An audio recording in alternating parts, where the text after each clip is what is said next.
रसिक हो नमस्कार. आपण ऐकत आहात रेडिओ विश्वास 90.8 कम्युनिटी रेडिओ. तुमचं सगळं तुमचा आवाज आणि मी आहे आर.जे. श्रद्धा. अर्थातच वारली चित्रकलेवर जिची श्रद्धा अशी आर.जे. श्रद्धा. रसिक हो फ्लोआ म्हणजेच फॉरेन लँग्वेज ऑनलाईन ॲप्लिकेशन्स या कार्यक्रमामध्ये तुम्हा सगळ्यांचं अतिशय मनपूर्वक स्वागत. फ्रेंच आणि जर्मन भाषा शिकणाऱ्या विद्यार्थ्यांशी तर आपण ह्या कार्यक्रमाच्या माध्यमातून गप्पा मारतोच, पण विविध अधिकारी, शिक्षक यांच्याशी सुद्धा आपण फ्लोआचं काम कसं चालू आहे आणि फ्लोआबद्दल त्यांना काय वाटतं हे जाणून घेतलेलं आहे.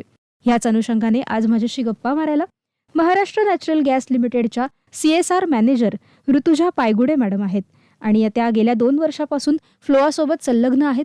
त्यांचं फ्लोआसोबतचं काम कसं चालू आहे, त्या कशा जोडल्या गेल्या आणि आत्ता त्यांना फ्लोआबद्दल काय वाटतं, ह्या सगळ्याच विषयावरती आज आपण त्यांच्याशी चर्चा करणार आहोत. तर गप्पांना सुरुवात करण्यापूर्वी मी त्यांचं स्वागत करते. मॅडम, अतिशय मनपूर्वक स्वागत तुमचं. धन्यवाद. आणि गेल्या काही दिवसापूर्वीच तुमची रुचिताशी सुद्धा भेट झाली आणि तुम्हाला रेडिओ विश्वासबद्दल सुद्धा समजलं आणि ती भेट खूप छान पॉझिटिव्ह झाली आणि नक्कीच यातून आपण पुढे पण छान काम करूया अशी आशा आहे. नक्की नक्की. येस, तुमच्याबद्दल खूप ऐकलं आहे आणि तुमचं फ्लोआसाठीचं योगदान देखील खूप मोठं आहे. तर मला सगळ्यात पहिले तुम्हाला असं विचारायचं आहे की MNGL साठी CSR म्हणजे नेमकं काय? CSR म्हणजे कॉर्पोरेट सोशल रिस्पॉन्सिबिलिटी. हां. तर प्रत्येक कंपनीला आपल्या नफ्यामधला काही भाग हा वेगवेगळ्या सामाजिक संस्थांच्या मार्फत समाजासाठी काम करण्यासाठी द्यावा लागतो आणि त्याला त्या कंपनीचं सामाजिक दायित्व असं समजलं जातं. बरं. तर हेच सामाजिक दायित्व आम्ही CSRच्या फंड्स मधून वेगवेगळ्या NGO सोबत कनेक्ट करून समाजासाठी त्याच्यातून काय फ्रुटफुल काही काम करू शकतो याकडे आमचं जास्त वेळ नसतो. आणि आमच्या ज्या इंडिपेंडंट डिरेक्टर आहेत भाग्यश्री मंठाळकर मॅडम, त्या कायम ज्या वेळेस आम्ही अशा संस्थांना भेट देतो किंवा त्यांच्यासोबत बोलणं होतं त्यावेळेला त्या नेहमी एक उदाहरण वापरतात ते समजून सांगण्यासाठी की नक्की आम्ही CSR मधून देतो म्हणजे काय करतो. तर बऱ्याचशा NGO ज्या वेळेला ते फंड्स अप्रूव्ह केले जातात किंवा ती एक ठराविक रक्कम त्या NGOला दिली जाते त्यावेळेला त्यांचं त्या रकमेकडे बघण्याचा भाव हा उपकाराच्या भावनेने ते बघतात की तुमच्या कंपनीचे आमच्यावर उपकार आहेत. पण ज्या वेळेला त्या ह्या गोष्टीचं स्पष्टीकरण देतात की तुम्ही ह्या गोष्टीला उपकार म्हणून बघू नका. जसं एखादा माणूस सकाळी उठल्यानंतर नदीतलंच पाणी घेऊन सूर्याला नमस्कार करताना, नदीला नमस्कार करताना पुन्हा ते कृष्णार्पण वस्तू म्हणून नदीतच टाकतो, तसं आहे की आम्ही समाजाकडून आम्हाला जो काही प्रॉफिट मिळतो त्यातलाच काही भाग आम्ही परत उचलून परत समाजासाठी देतो. तर या पद्धतीने याच भावनेने आम्ही CSRच्या सगळ्या फंड्सकडे बघतो आणि ज्या समाजातून सपोर्ट मिळून किंवा ज्या समाजात आमचे कस्टमर्स आहेत, ज्या समाजातून कंपनीचं प्रॉफिट होतो, ज्या समाजामुळे कंपनीमधल्या प्रत्येक एम्प्लॉईचं पोट भरतं किंवा घर चालतं, त्याच समाजासाठीच सामाजिक दायित्व आम्ही या CSR फंड्स म्हणून करत असतो. आणि याच्यातून जसं आमची आयुष्य कंपनीचे एम्प्लॉईज म्हणून बदलतात तसंच ज्या समाजासाठी आम्ही याच्यातून काम करतोय त्यांचं सुद्धा लाईफ इम्पॅक्ट व्हावं आणि त्यांच्यासाठी लाईफ चेंजिंग काहीतरी प्रोजेक्ट या सगळ्यातून करता यावा याकडे आमचं विशेष लक्ष असतं. वा, बरं. MNGL CSRच्या माध्यमातून कोणकोणत्या क्षेत्रामध्ये काम करतं याबद्दल काय सांगाल? MNGL CSRच्या माध्यमातून शैक्षणिक क्षेत्राकडे आमचा मुख्य कल आहे. शैक्षणिक क्षेत्रात आम्ही काम करतो, पर्यावरणासाठी आम्ही काही कामं करतो, त्याच्यासह महिला सबलीकरणासाठी आम्ही काही कामं करतो. असे वेगवेगळ्या क्षेत्रासाठी आम्ही ओपन आहोत. तर याच्यासाठी आम्हाला कंपनीज ऍक्ट मध्ये शेड्यूल 7 अंडर काही रूल्स बांधून दिले गेले आहेत सरकारकडून. तर त्याच्यामध्ये 13 वेगवेगळ्या प्रकारच्या ऍक्टिव्हिटीज आहेत. त्या सगळ्या ऍक्टिव्हिटीज मध्ये आम्ही थोडं कॉन्ट्रीब्युट करण्याचा प्रयत्न करू. वा, CSR फंड देण्यासाठी तुम्ही फ्लोआची का बरं निवड केली, त्याबद्दल काय सांगता येईल? खरं तर फ्लोआच्या MNGL सोबतच्या प्रवासाची सुरुवात खूप गमतीशीर आहे. कारण ज्या वेळेला फ्लोआचा हा प्रोजेक्ट आमच्याकडे आला होता फॉरेन लँग्वेज एज्युकेशन, तर आमच्यासाठी हा अगदीच नवीन प्रकारचा प्रयोग होता की अशा प्रकारच्या एज्युकेशन मधल्या कुठल्या तरी विषयाला CSR मधून सपोर्ट करणं. कारण मेजरली आमच्याकडे जे रिपिटेटिव्हली प्रोजेक्ट्स येतात तर ते शैक्षणिक क्षेत्रामधले प्रोजेक्ट मुख्यतः स्कॉलरशिप सपोर्टसाठी येतात किंवा हायर एज्युकेशनसाठी सपोर्ट प्रोव्हाइड करण्यासाठी येतात किंवा स्कूल डेव्हलपमेंट सारखे प्रोजेक्ट येतात. पण एज्युकेशन मधून ह्या सगळ्या नेहमीच्या रुळलेल्या प्रथा सोडून एक वेगळ्या प्रकारची कल्पना घेऊन फ्लो आम्हाला रिच आउट झालं की आम्हाला फॉरेन लँग्वेज एज्युकेशन प्रमोट करायचंय आणि त्याच्यातून जे अंडर मुलं आहेत त्यांच्यासाठी आम्हाला ही अपॉर्च्युनिटी सुरू करायची आहे. तर त्या सुरुवातीला आम्हाला खूप सारे प्रश्न होते की जर्मन लँग्वेज शिकून त्यांना काय मिळणार, ती मुलं खरंच जर्मन लँग्वेज शिकून त्याच्यात पुढे काही करिअर करू शकतात का, की फक्त इंट्रोड्यूस करून तुम्ही मध्येच सोडून देणार. आता जसं मराठी भाषा तर आपण तरी आपल्या रोजच्या बोलण्यात असते, रोजच्या व्यवहारात असते, त्यामुळे ती आपल्या जिभेवर रुळलेली असते. तर मग ही जर्मन लँग्वेज जर का त्यांनी शिकली तर ती पुस्तकापुरतीच लिमिटेड राहील का, की त्याच्या पुढे जाऊन पण त्याचं काय होईल? कारण जसं मी म्हटलं की आमचा मूळ उद्देश हा त्यांच्या जीवनाला कलाटणी देणं हाही असतो प्रत्येक प्रोजेक्ट सिलेक्ट करण्यामागे. तर ह्या सगळ्या प्रश्नांचा भडीमार केला आम्ही फ्लोआच्या टीमवर आणि त्यांनी प्रत्येक प्रश्नाला आम्हाला समाधानकारक उत्तर दिलं आणि अगदीच नॉमिनल फंड्स मध्ये त्यांनी हा प्रोजेक्ट 2,000 मुलांसाठी करायचं आश्वासन दिलं आणि आम्ही पायलट बेसिसवर तो प्रोजेक्ट करायचं ठरवलं आणि पहिल्या वर्षीचा जो काही रिझल्ट होता तो बघून आम्ही अवाक होतो. मुलं स्वतः येऊन जर्मन लँग्वेज मध्ये स्वतःचे इंट्रोडक्शन देत होते. मुलं स्टेट लेवलला रँकिंग करत होते, नॅशनल लेवलला रँकिंग करत होते आणि अविश्वसनीय होता त्या पूर्ण प्रोजेक्टचा जो काही रिझल्ट आला तो. आणि तिथे फ्लोआने आमचा विश्वास जिंकला आणि तिथे आम्ही अभिमानाने सांगू शकलो की आम्ही ज्या प्रोजेक्टला प्रेझेंट करत होतो किंवा डिफेंड करत होतो की हा प्रोजेक्ट एमएनजीएच्या सीएसआर मधून का झाला पाहिजे, तो इतक्या नॉमिनल फंड्स मध्ये असून सुद्धा, तर त्या आमच्या कल्पनेला जे काही बहर आला तो बहर बघून एमएनजीएची सगळीच टीम खूप खुश होती.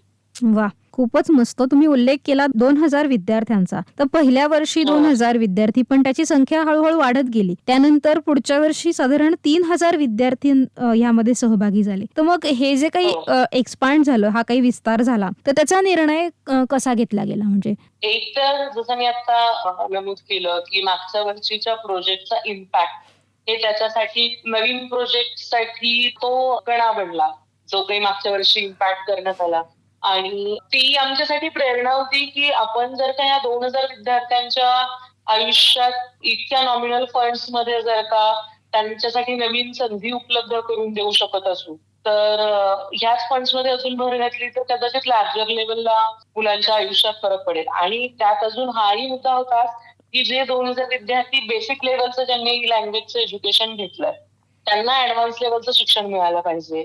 त्यांना आता फक्त बेसिक ग्रीटिंग्स पासून कम्युनिकेशन पर्यंत त्यांचा प्रवास गेला पाहिजे जर्मन लँग्वेज मधल्या किंवा बाकीच्या पण ज्या फॉरेन लँग्वेज शिकवल्या जातात त्याच्यामधल्या.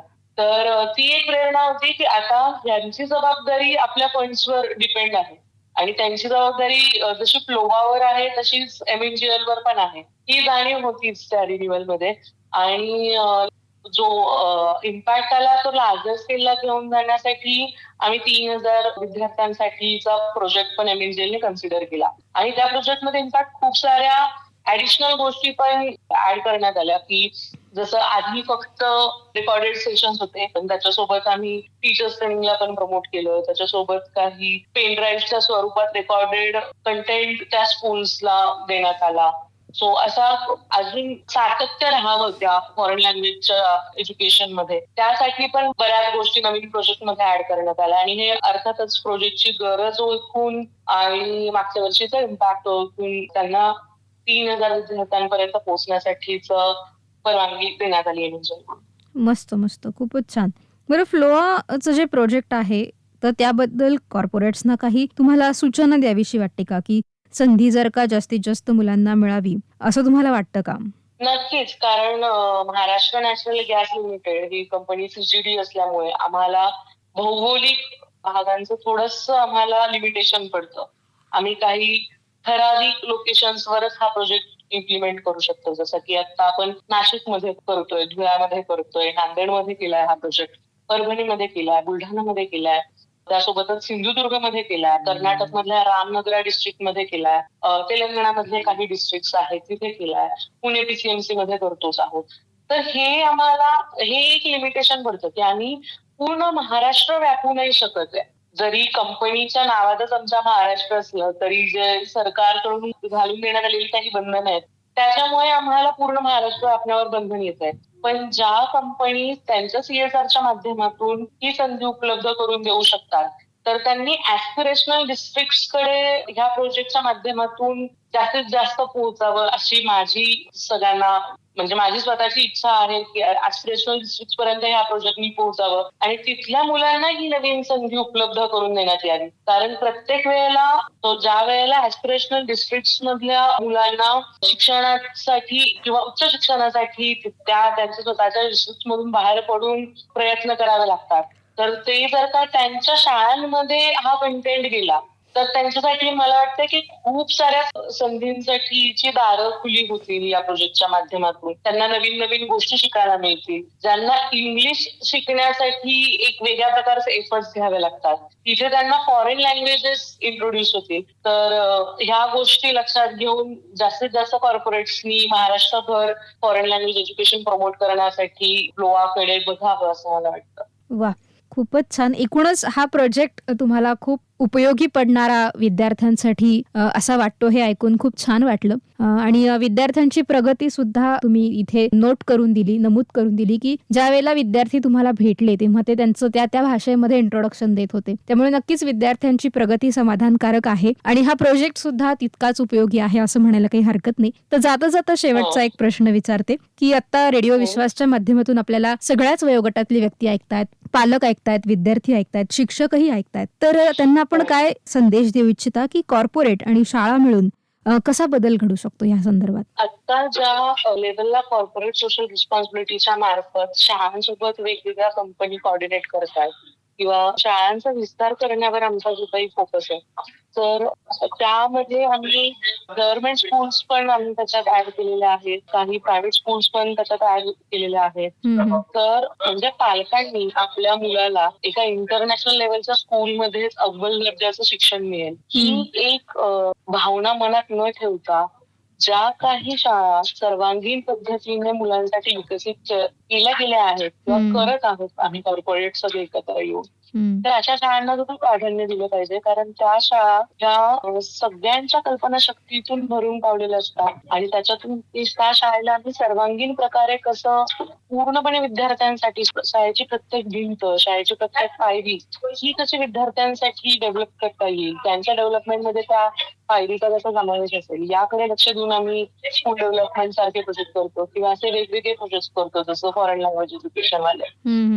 तर पालकांनी फक्त इंटरनॅशनल दर्जाचं शिक्षण मिळावं म्हणून इंटरनॅशनल स्कूलमध्ये टाकण्यापेक्षा अशा पद्धतीने डेव्हलप करण्यात आलेल्या प्रत्येक शाळेला एकदा व्हिजिट करावी आणि मग ठरवावं की आपल्या मुलासाठी कोणती शाळा उत्तम आहे आणि कॉर्पोरेट्सनी त्याच्यात तेवढंच योगदान द्यावं आणि मुलांच्या विकासात जेवढा पालकांचा सहभाग आहे तेवढाच शिक्षकांचा सहभाग आहे, तेवढाच फ्लोआसारख्या एनजीओचा सहभाग आहे, त्यांच्या शाळांचा सहभाग आहे आणि खारीचा वाटा म्हणून आम्ही कॉर्पोरेट काम करत असतो. तर सगळ्यांच्या प्रयत्नांना यश यायचं असेल सो आम्ही कसोटीने प्रयत्न करत असतो.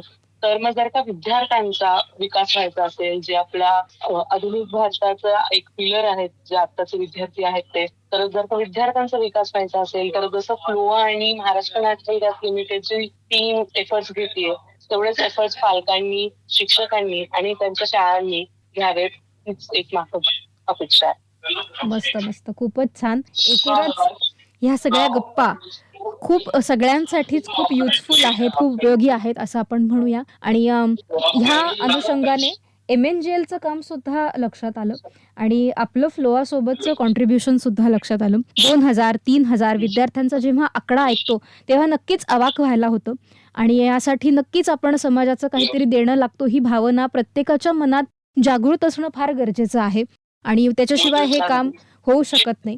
आणि आपण आणि आपली संपूर्ण टीम फ्लोआला इतकी मदत करता आहात हे ऐकून खरंच खूप छान वाटलं. धन्यवाद, आज आपण इथे वेळ काढलात आणि आमच्याशी गप्पा मारल्या त्यासाठी तुमचे मनपूर्वक आभार. मी रेडिओ विश्वासला पण धन्यवाद देईल की त्यांनी MNGL ला सुद्धा या यशाचा एक भाग समजून आमचा इंटरव्ह्यू शेड्यूल करण्यासाठी कसोटीचे प्रयत्न केले, कारण खूप दिवस झालं चाललंय इंटरव्ह्यू शेड्यूल करायचं. पण रेडिओ विश्वासचे पण धन्यवाद की तुम्ही आम्हाला इथे बोलावलं. नक्कीच, धन्यवाद मॅडम, थँक्यू. ओके.